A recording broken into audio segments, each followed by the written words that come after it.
Hi everyone, so in today's video we're gonna talk and not sing.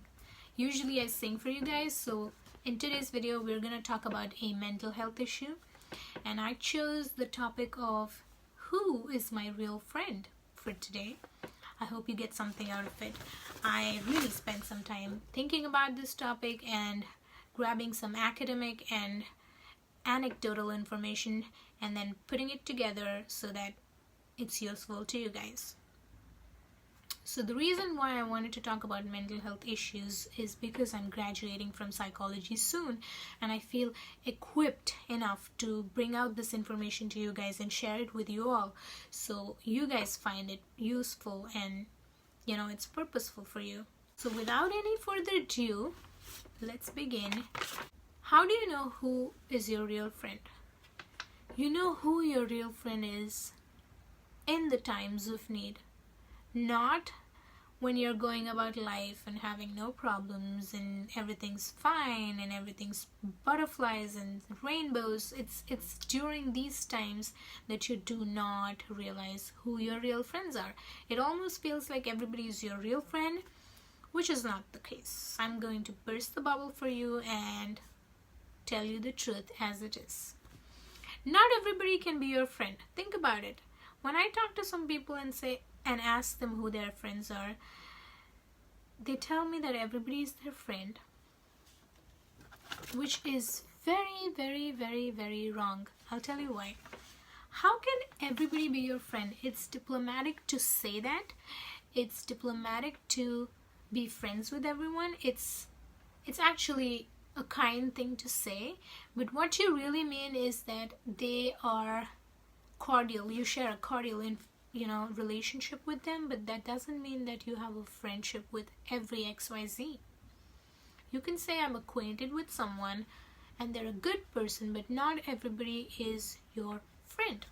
Some people use the word really recklessly, which makes me feel like, okay, that's really not true. And I feel like nobody should be using the word so recklessly. The word friend has some value attached to it, and I'll tell you what the value is exact. So you may say to me, Varsha, I'm good. I have like 5 or 6 friends with whom I regularly party with. I go on shopping nights and girls' nights. I go for, getting some drinks at the bar. And when you ask me if these are your real friends, I would say, maybe not, because I'm not asking you to be cynical, but the real friend that I'm talking to you about is a friend who's high quality. There is an aspect of selflessness in a friend that is offering herself or himself to you in ways that family only does. I've only heard of family being selfless, and some of us are lucky to find that one friend who's ready to love us like family. And most of them are lying to themselves, thinking that they have good friends, even when they have like substandard quality friends. They call them their best friends, which is very pathetic. So how do you know who your real friend is? A real friend is someone who is there for you in times of need. Someone who is by your side without even asking when you are devastated, when you're broken down, when you're crying, when you're hopeless, or when you're sick. Tell me about the number of friends that come up to you when you're in these 5 or 6 states that I named just now. Can you think of enough number of people who can be on your side? If you can think of one person that's by your side when you're devastated, that's a real friend. If you can think of one person who loves you just like family, then you have a real friend. If you can think of one person who is selfless, then you have a real friend. Most people associate themselves with people who are wealthy, good looking, popular, or just have the financial means to look upscale because you're trying to relate with them and be upscale. I've seen a lot of people trying to do that for feeling better on the inside just by associating with people who are wealthier than them. It's sad, but that's the reality. So these are some of the wrong reasons people associate with others and call them friends. But there are some people for whom it is a priority to find true, authentic, valuable friendships. So these are the friendships that are real, that will withstand the tests of time. And if you want to realize who your friend is, you will realize it eventually when the friendship is tested, or you test your friendship in some form or fashion. There are some people, and I honestly wish that you become that person who wants only real, authentic friendships. The friendships that don't give you fame, popularity, money, prestige. Fame, popularity, money, prestige. Those friendships that do not require these 4 things but require the time of the other person. A friend who can give you all of his time when you are in crisis. That's a real friend too. These are certain characteristics of a real friend that I'm talking about. The number 1 has to be someone who can give you time in times of crisis. Moving on. Pay attention to the criticism that a friend gives you. The criticism that your friend gives you is concealed as humor. Humor is not supposed to put you down, make you question your self-worth, and make you feel a certain way about yourself, which is negative.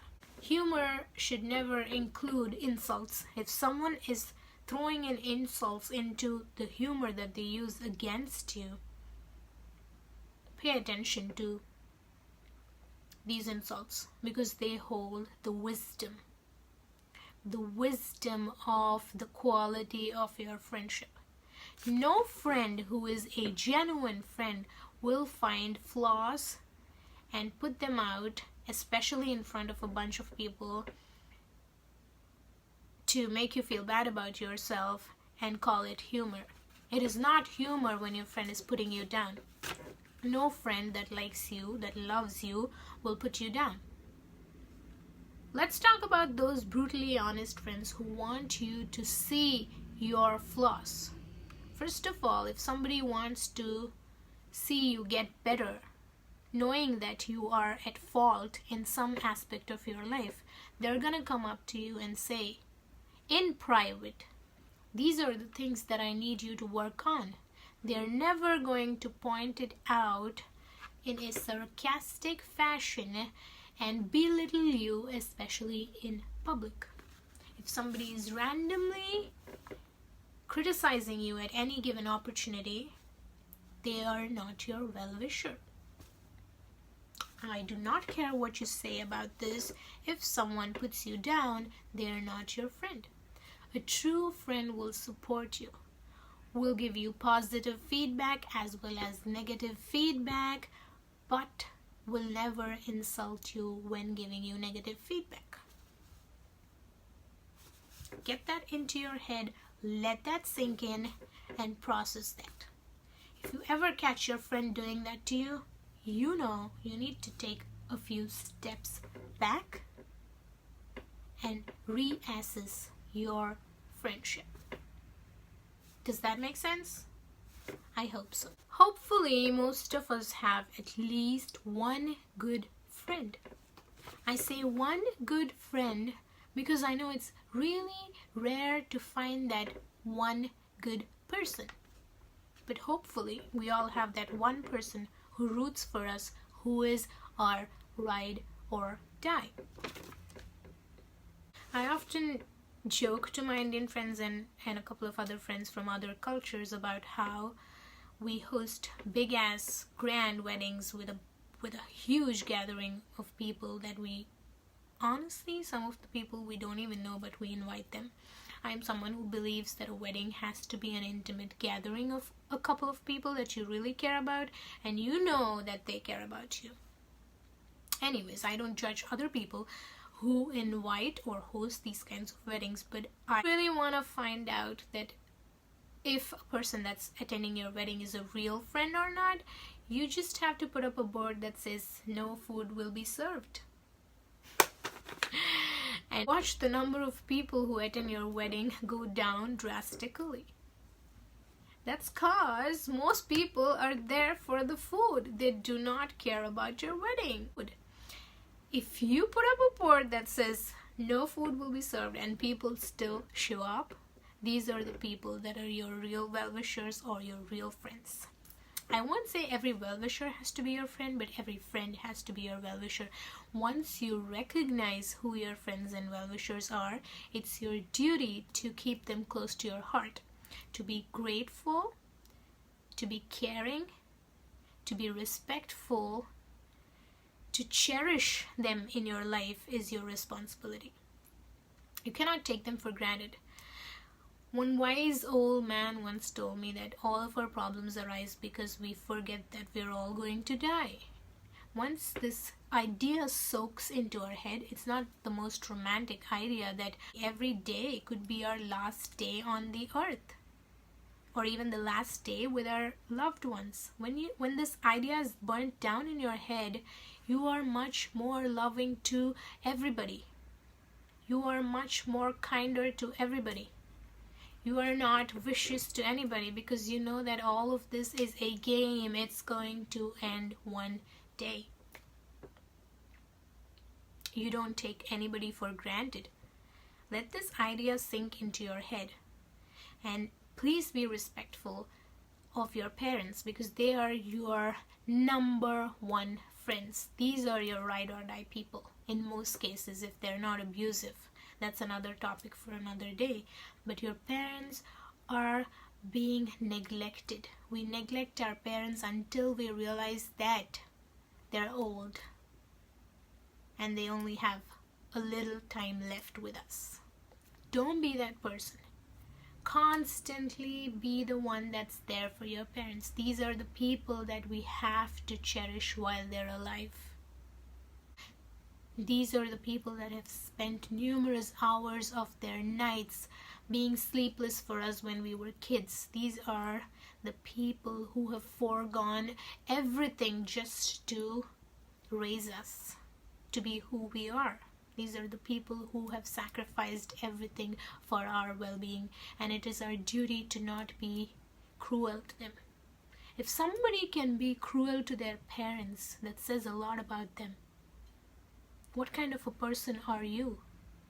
If you can go against your own blood, against your own mother who has given birth to you, tearing up herself just to see you alive, just to bring you into this life. Think about it. So once you realize that your friends and your family members and your well-wishers are the people that are rooting for you, bring them into your inner circle, cherish them, make good memories with them, and live a life full of contentment. That's about it for today. If you really like this video, please let me know, and let me know what other topics that you want me to talk about. I will address them soon for you, and thanks for watching. Bye.